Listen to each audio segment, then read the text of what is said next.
Il est 19h45, c'est l'heure du journal de l'International. Bienvenue à tous et merci d'avoir choisi Tchad Info TV pour vous informer. Après le départ des militaires français du Niger, c'est au tour des Américains de quitter le pays. C'est sur la demande des autorités nigériennes qu'un accord a été signé pour acter ce départ. Détail à suivre dans ce journal. Et puis il sera aussi question dans cette édition du raid israélien sur la ville de Jenin en Cisjordanie. Bilan officiel d'au moins 12 morts, dont 4 enfants et plusieurs blessés. C'est tout pour les titres à développer dans un instant.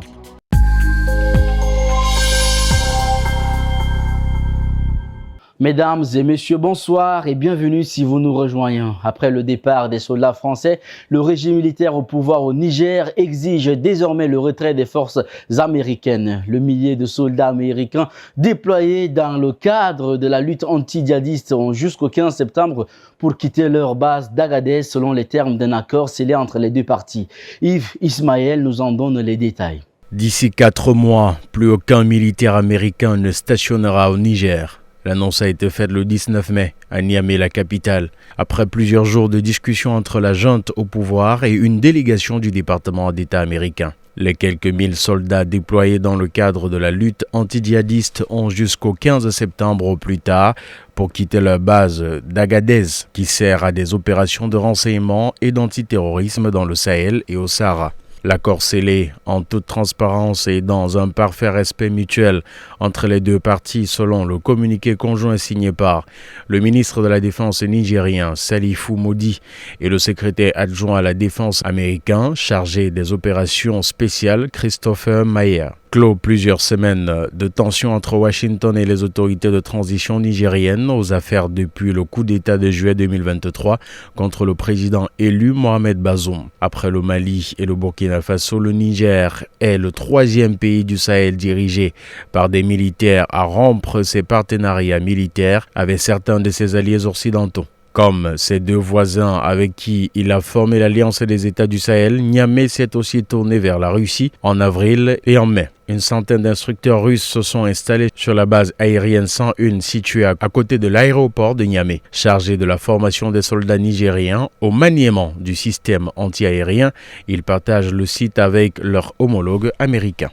12 morts, dont 4 enfants, plusieurs blessés et des dégâts matériels à la suite d'un raid israélien de 2 jours sur la ville de Jenin, dans le nord de la Cisjordanie occupée. C'est le bilan communiqué par le ministère palestinien de la Santé, Yves Ismaël. Des toiles noires jonchent des ruelles étroites du camp des réfugiés éponymes, déchirées après avoir servi de couverture contre des drones israéliens. L'armée israélienne vient d'achever jeudi une opération qui visait, selon elle, des cellules terroristes du Hamas et du djihad islamique dans la région de Jenin. L'opération s'est soldée par la mort de 12 personnes, selon le ministre palestinien de la Santé à Ramallah, dont 4 enfants et a fait 25 blessés. L'armée est entrée dans le camp mardi matin alors que les élèves étaient sur le chemin de l'école, raconte Abdul Jabbar al-Shalabi, directeur d'un centre social pour la jeunesse dans les camps de Jenin. Depuis cette même date, au moins 12 Israéliens ont été tués dans le terrorisme occupé dans des attaques ou des attentats perpétrés par des Palestiniens. Selon des données officielles israéliennes, l'armée a déclaré avoir perquisitionné la maison d'Ahmed Barakat, membre d'un groupe armé palestinien soupçonné d'être impliqué dans une attaque contre un civil israélien l'année dernière. Sa maison a été réduite en ruine lors de l'opération. Les troupes israéliennes se sont aussi positionnées dans un bâtiment de 2 étages où des matelas en mousse étaient après leur départ éparpillés. Patrice Talon a débuté jeudi 23 mai un déplacement officiel au Brésil. Visite qui s'est achevée aujourd'hui. 26 mai, c'est la première visite d'un chef d'État africain depuis le retour au pouvoir du président Luiz Inácio Lula da Silva en 2022.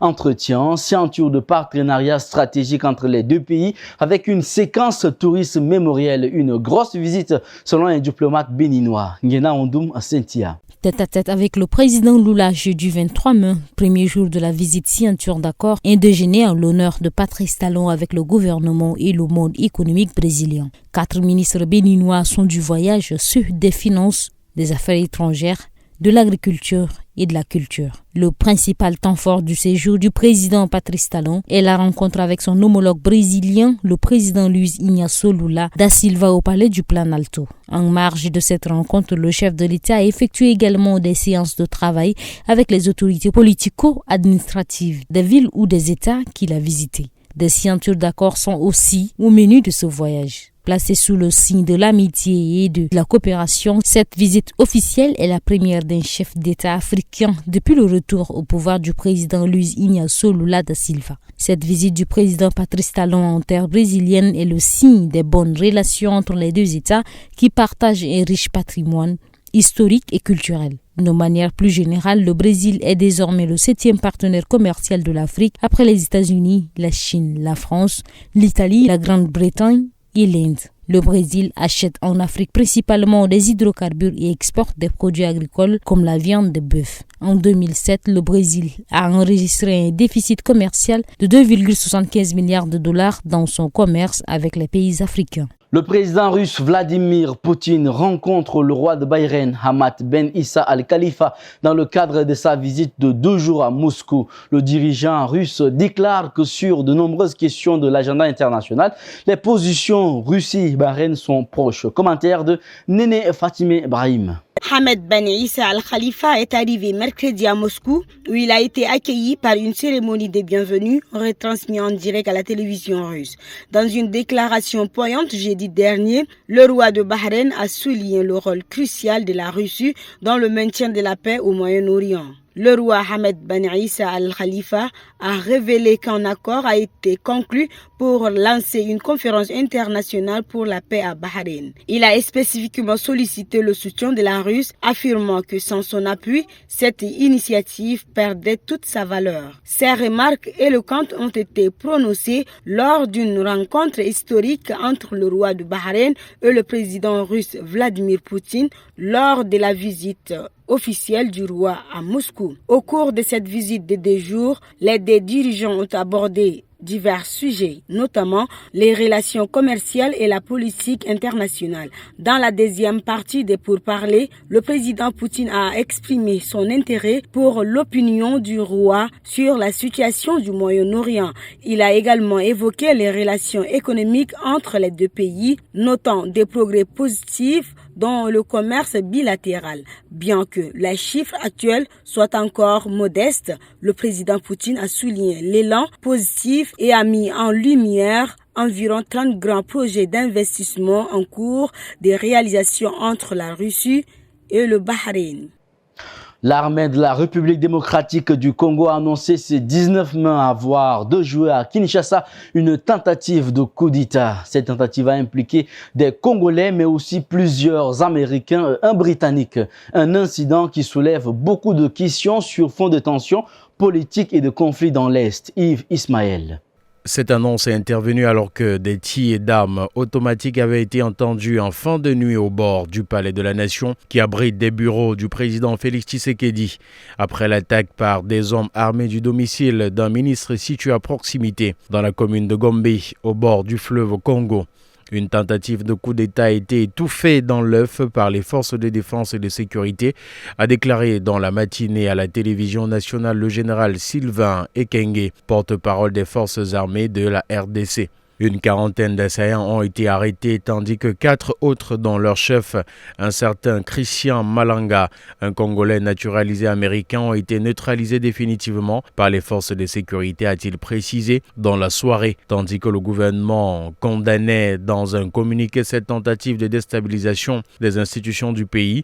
Plus tôt dans la journée, l'ambassadrice des États-Unis s'était déclarée sur X, très préoccupée par les rapports faisant état de citoyens américains prétendument impliqués dans cette tentative de coup d'État. Selon le général Ekenge, les assaillants avaient l'intention de s'attaquer dans un premier temps au domicile de la nouvelle première ministre Judith Sumiwa et du ministre de la Défense Jean-Pierre Bemba. Félix Tshisekedi au pouvoir depuis janvier 2019 a été réélu dès le premier tour de la présidentielle du 20 décembre avec plus de 73% des voix et les partis de son union sacrée ont raflé quelques 90% des sièges aux législatives le même jour. Le président iranien Ebrahim Raïssi et 8 passagers d'un hélicoptère Bell 212 ont péri ce 19 mai en Iran. C'est après 12 heures de recherche que les médias d'État iraniens ont annoncé lundi matin la mort du président et de son ministre des Affaires étrangères, Néné Fatimé Brahim.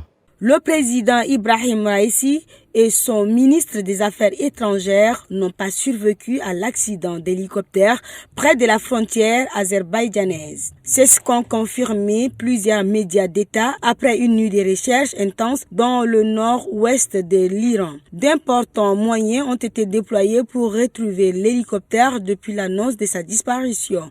Les opérations de recherche des 40 équipes de secours du Croissant-Rouge déployées dans la zone sont compliquées par un épi de brouillard. L'hélicoptère qui transportait le président iranien s'est écrasé alors qu'il survolait une zone montagneuse. L'appareil avait fini par être localisé dimanche soir, avait annoncé le Croissant-Rouge. Mais rapidement, l'inquiétude prédominait. Les secours avaient déclaré que la situation n'est pas bonne pour espérer retrouver des survivants.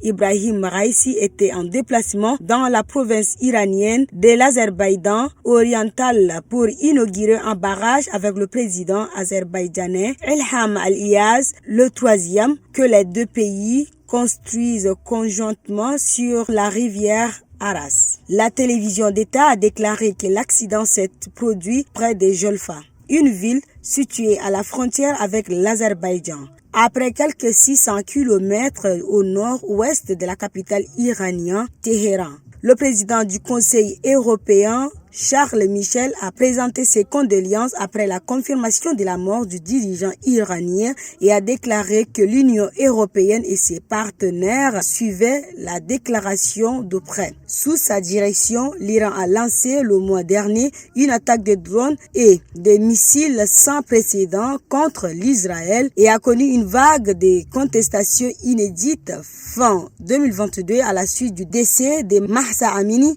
une jeune dame arrêtée pour non-respect de codes vestimentaires stricts de la République islamique. Un tribunal vénézuélien a infligé des peines de 21 à 30 ans de prison à 29 personnes reconnues coupables d'avoir participé en 2020 à une tentative ratée de renverser le gouvernement du président Nicolás Maduro. Les coupables sont poursuivis pour terrorisme, trahison et trafic d'armes. Guéna Ondoum Cynthia. L'incursion maritime baptisée Opération Gédéon avait été déjouée en mai, 8 membres du commando ayant été tués par l'armée. Caracas a toujours affirmé que l'opération était dirigée par des soldats à la retraite et des mercenaires étrangers et financée par l'opposition qui a toujours nié ces allégations. Poursuivis pour terrorisme, trahison et trafic d'armes, 20 ont été condamnés à 30 ans de prison et 9 à 21 ans, a déclaré le procureur général Tarek William Saab à l'issue d'une audience devant un tribunal antiterroriste. Un épisode noir de l'histoire vénézuélienne commence à se renfermer, a écrit le procureur sur X, réaffirmant que des acteurs et des puissances étrangères étaient impliqués dans cette opération mercenaire qui visait à assassiner des fonctionnaires au plus haut niveau, y compris le président Maduro. Selon Saab, certains membres du commando sont toujours en liberté. Une ONG, Coalition pour les droits de l'homme et de la démocratie, a publié les noms des personnes condamnées dont Josnar Adolfo Poduel, le fils d'un général qui s'était retourné contre le prédécesseur de Maduro, Hugo Chavez. L'an dernier, le procureur Saab avait accusé l'ex-opposant Juan Guaido, brièvement reconnu par les États-Unis et d'autres pays comme président légitime du Venezuela, après la réélection contestée de Maduro en 2018, d'avoir financé l'opération avec des fonds américains alors sous son contrôle. 2 Américains condamnés à 20 ans de prison dans cette affaire ont été libérés dans le cadre d'un échange de prisonniers. Et c'est avec Guéna Ondoum Cynthia que nous bouclons cette édition. Merci mesdames et messieurs de l'avoir suivi. On se retrouve dimanche prochain pour un autre journal de l'international. Très bonne suite de programmes sur Tchad Info TV.